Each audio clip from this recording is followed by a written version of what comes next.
Guys, so I'm coming back to make my video to talk to y'all about why I'm quitting nursing, why I'm leaving the bedside. I've been wanting to do this video for a very long time, so I'm finally happy I was able to find the time to do it. So the number one reason why I'm leaving nursing is because there is just too much pressure on the nurse. I call it the pressure to be perfect, right? Or everything falls on you. So you have a patient that's like, hey Susie, I'm in pain. And then so let me go to the computer, make sure, see what it is that I'm giving you, go to the medication room to get it, and it could be empty.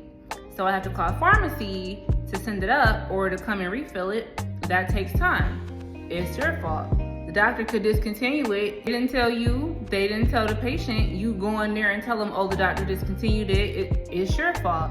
If the patient got to use the bathroom and he been pressing the call button, and you might work with a tech that might be busy, or he or she might not be the best tech, and it's your fault. The dinner trays didn't come up on time, they didn't eat all day, it's your fault. The doctor came into the room and explained everything to them, they still didn't understand it, and they want the doctor to come back, and the doctor can't come back, it's your fault. Everything falls on the nurse, and it's very stressful. So that's one of the reasons why I'm leaving nursing. Another second reason is because we are exposed to a lot of infectious diseases, whether it be pee, poop, urine, blood. You gotta make sure you're wearing your face gear, your mask, so you don't get the flu or get COVID. And I've had COVID. I was sick for 6 weeks, I couldn't work. I've had needle stick injuries before with patients that had, the one guy, I think he had hepatitis C, and I was giving him an insulin shot, and I was a newer nurse. So he jumped and I somehow poked myself, and I had to go to the occupational health clinic so I could get my blood drawn to make sure I didn't seroconvert. Just cleaning poop all the time, smelling poop all the time. The last patient, one of my last days on the floor in the emergency room, I had this guy, I walked into his room and I was like, what the hell? And I slipped on his pee. I literally almost fell, and I was like, what is this? He like, I had to pee. I said, why you didn't use the call button or call for help? I had to pee. You know what I'm saying? Just that type of stuff. So bodily fluids.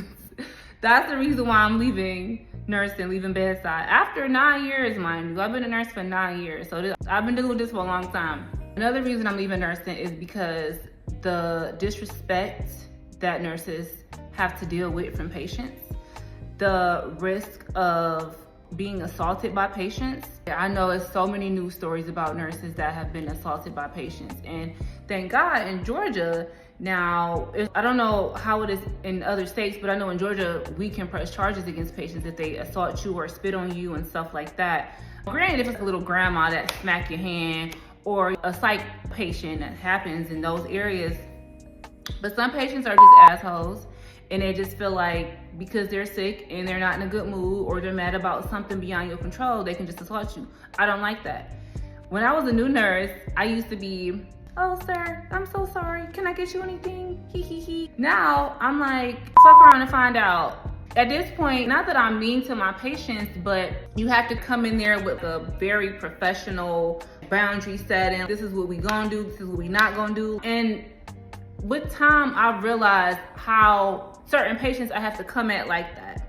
So that's also another part of the job. You're dealing with sometimes the worst day in people's life. So you have to master the art of showing up professionally and emotionally for people and their families and things like that. No matter what you have going on in your life, you have to learn how to show up for people. And that can be really difficult when you run it on empty. Another reason why I'm leaving nursing is just because I don't think nurses have a lot of support for mentally. The hospital was very cold. It's a cold place, especially if you're working at night. And some units have designated areas where you can go and take a breather. They might have a little couch in there, but you don't find them often. And when you do, it's usually being occupied because there's not a lot of them. So I just feel like, I don't know, I just really don't think I don't think the system appreciates nurses. I think healthcare is a very broken system. I think it's a broken system, and I think nurses still have to show up for people and apologize for things beyond their control, and that just can become really overwhelming after a while. That's another reason why I'm leaving nursing. There's not a good work-life balance, I feel, with nursing, especially if you're working full-time. If you're working 3 and 4 12-hour shifts, especially night shift, it's just like you sleep all day. Let's say you work 3 days in a row, right? To block shifts to get them out the way. And then it's just like you need a whole nother day and a half just to recuperate. And you just can't get shit done. I really don't like that. And then even when you go outpatient, it's a little bit better because I've worked outpatient. It can still be just as tiring. So I don't know. So that's another reason why I'm leaving. Just no real work-life balance. I talked about the disrespect. I talked about the bodily fluid, having to show up for people emotionally. Another reason is seeing death a lot can be very difficult. If you're somebody that has trouble seeing trauma, real-life trauma, and somebody coming in with a gunshot wound to the head and the blood spilling out the other side on the floor, somebody's guts open and blood on the floor, blood coming from their mouth, and seeing having to revive people and do CPR and stuff like that. After a while, I think people learn how to internalize it. Internalize it, but I don't know, just become very immune to it. And it's just like, that can be a lot spiritually. I've definitely had situations that have stuck with me, and it makes you look at life different and things like that. But after a while, just seeing death routinely can just take a toll on you. It takes a toll on you mentally. And it's okay to say, damn, I think I'm traumatized. You know what I mean? So that can be a lot. And I talked about the management. I've just had managers just doing weird shit. And I'm just such a straightforward kind of person. I can be so sincere and come to you and say, I just wanted to let you know this ahead of time, or I wanted to be transparent with you about this. And you can be as genuine as you want to be, and you still have managers that just be going behind your back doing weird and sneaky shit. I don't like that. I know, granted, it's issues like that in every field, but it's just some people I feel like that just shouldn't really be leaders. Some people just really don't need to be in positions of power. But I ain't even gonna get into it.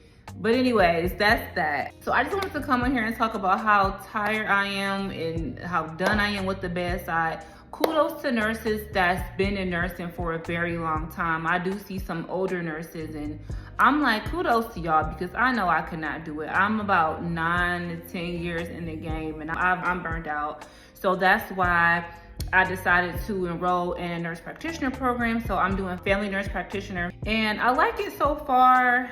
I have 1 class left, and it's been very difficult working full time and going to school.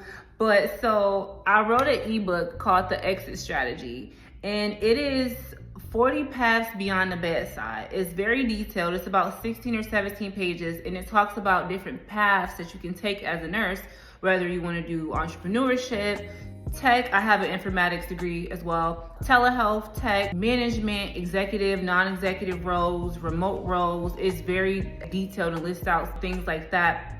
And then I also have career hunting tips, like applying for jobs and how you should structure your resume and things like that. I am a very excellent resume writer. So I will leave my Calendly link either in my bio or in the comments. I'll probably leave a comment. So if you're thinking about becoming a nurse or a nurse practitioner, you just want some tips and tricks and things like that, you can always just reach out to me, schedule a call with me. We can talk about it.